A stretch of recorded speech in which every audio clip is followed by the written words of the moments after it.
one time you and I tweeted about the Moonlight poster and how it was the three faces combined into one. And I think the way that you do your posters are amazing. Can you explain kind of what you did here with the poster specifically and kind of what you were doing with Moonlight and the idea of having these faces combined? It's so cool. Yeah, you know, to me it's always trying to find a way. I mean, a poster is such a difficult thing to do, but you hope that the emotion of like the film or the characters can somehow be related, you know, in a simple image. And so I think with the Moonlight poster, that one was obvious. You know, we have the story told in 3 chapters, 3 different actors, blah, blah, blah. That one was clear. With this one, you know, James Baldwin is speaking so much about both this couple, but about America at large and about the city. So how do we combine all these things into one very simple image? And this idea of layering is what came to us. And so this is how we ended up with this poster, made by the same company that made the Moonlight poster, by the way. The Alexa 65mm cinematography is absolutely incredible. And the shot when he's making the sculpture, he blows off the dust and the light. Talk about the way you shot this film. The shot specifically where the stars are looking into the camera, but they're having an emotional moment with themselves as characters. Talk about why you wanted to shoot it that way, and what, are they looking into the audience's soul a little bit? Yeah, hopefully. I mean, they're looking into each other's soul in the film. They're either looking at themselves in a mirror in the case of Regina King, or they're looking at each other in the case of Kiki and Stephan as Tish and Fonny. But you know, we use the Alexa 65, which is a camera that most people saw for the first time in a film called The Revenant. So big, huge, grizzly bear attacks and mountains and all this stuff. But for us, this movie was about the landscape of faces and like explosive emotions, you know, amongst characters. And so we still felt that format would work for us. I think for me, the cinematography in any film is about the consciousness of the main character. And for us, this formatting with the actors looking directly into the camera, which to me is them looking directly at the audience, designed to engage this active empathy in the audience member. So yeah, and I think it's something that really works. The beautiful thing about Nicholas's score is it captures the beautiful element of their love story, but also the tragic horrors of what's happening within this story. I mean, I've never felt more helpless watching a character who couldn't do anything to get out of there. You talk about utilizing that score, but also capturing this almost juxtaposition between this gorgeous love story, but then this horrific thing that's happening. And what can we do to fix something that's still relevant today? I don't know what we can do, because you know I'm an artist, not a what's the word for it? Not a policymaker. But I will say that you know I think Nick does a really wonderful job of reflecting what the characters are feeling, you know, and the sonic characteristics of the film. You know, I think the score couldn't exist without the film, because there's no way Nick and myself could come up with these sounds without watching the emotion that Kiki and Stephan and Regina are giving. But what we try to do, I love the way you framed it, this idea that, you know, the movie has this duality of experience. It's this very lush affirmation of life, but then at other points, you know, you see how the systemic injustice, society is robbing some of these characters of their agency and their lives. And we try to take the same instrumentation and see how, you know, we all have these lives that are sort of ruled by chance and sometimes fate. And so the same instrumentation that could be a sign of birth and life can also be a sign of death. And I think Nick does a really wonderful job of composing quite beautifully for both. And last quick thing for you, when they're at the in the jail and he's talking with her through the glass, do you actually have them speaking to each other really on the phone? Is the glass really there? Yes. How do you keep the camera reflection from getting into the window of the glass? So the glass is really there, and they really only can hear themselves through the phone. Mark Freeberg actually built a replica of the Tombs on a soundstage, but we use Errol Morris's Interrotron, and so they're looking directly through the glass, and they're seeing each other, but only in the reflection in front of the lens that's filming them. Wow, that's insane. Yeah, I love that kind of stuff. The aesthetic is political in some ways. Yeah, it's a beautiful, beautiful film, Barry. Thank you so much for talking to me, man. Thank you, bro. So you have a line where you say, I understand what you were going through because I am with you. And you say that when you're on the phone. And that's how I felt as an audience member. I felt and understood every bit of the struggles your characters were going through because I felt like I was with you in that mindset. Can you talk about juxtaposing that gorgeous love story you both have to the horrors of what's happening to your character? I mean, first it just starts with, you know, Baldwin's writing. He did such a wonderful job of, you know, having this really beautiful love story, but because it's Baldwin, he can speak about those real issues in such a special way. And I think Barry just found the perfect way to bring just enough of both so that you could feel those painful circumstances, but you're still so invested in the love story. Yeah. Yeah. I mean, the film has a way of you know, leaving you broken and so full at the same time. You know, it's one of those things where despite this tragedy, this tumultuous time that this young couple has found themselves in, You know, there's an incredible light in the baby that's about to come into this world, and in our relationship, our love for each other that you know helps us see it through.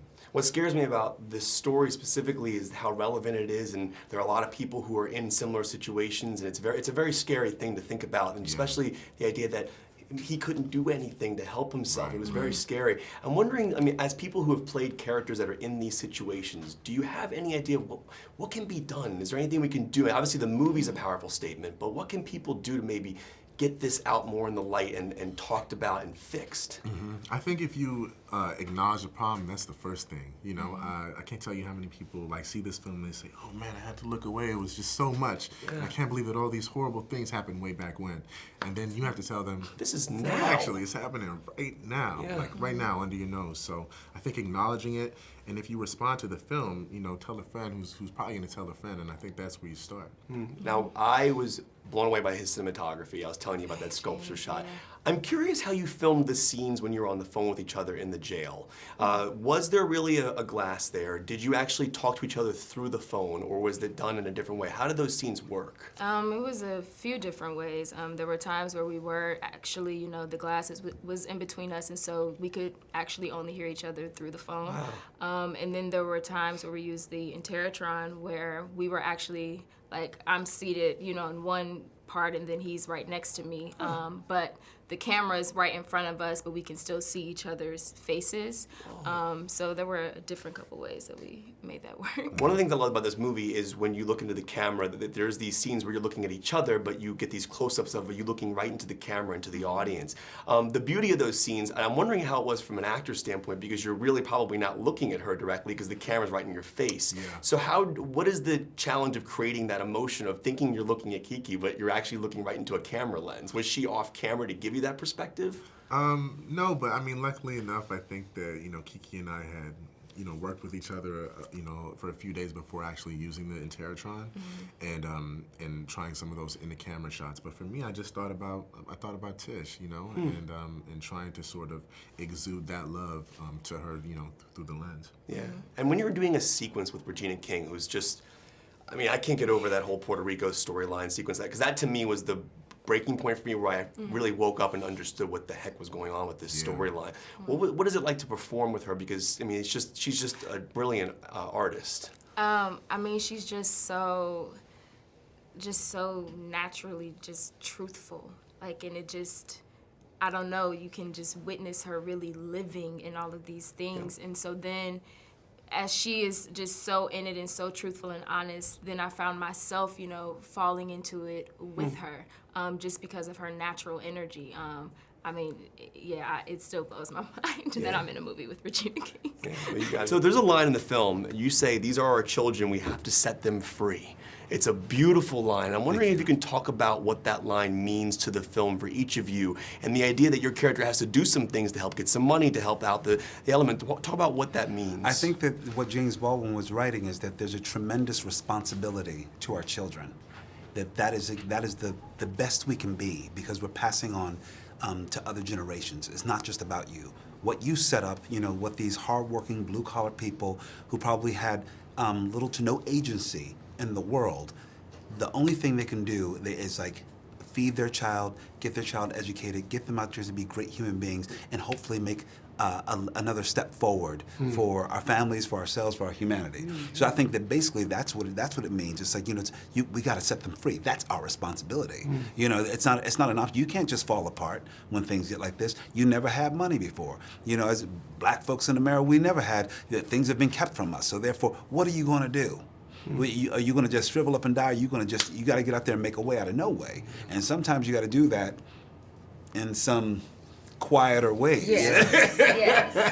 Creative ways. The creative ways. Creative. Exactly. You know, the storyline with you going to Puerto Rico is there's such an emotional element there, because you realize truly how dire the situation is, and there's a moment that you have with the character, and I won't give away specifically what happens there, but it's the moment where you truly feel like there's a helplessness to what's happening with Stephan's character. Can you talk about shooting that particular sequence? Because to me, it's one of the most emotional scenes I've ever seen in a film, but I also felt every bit of the struggle your character was going through in that moment. Can you talk about that scene, like, kind of in a vague way, but emotionally, how you got there and what that meant?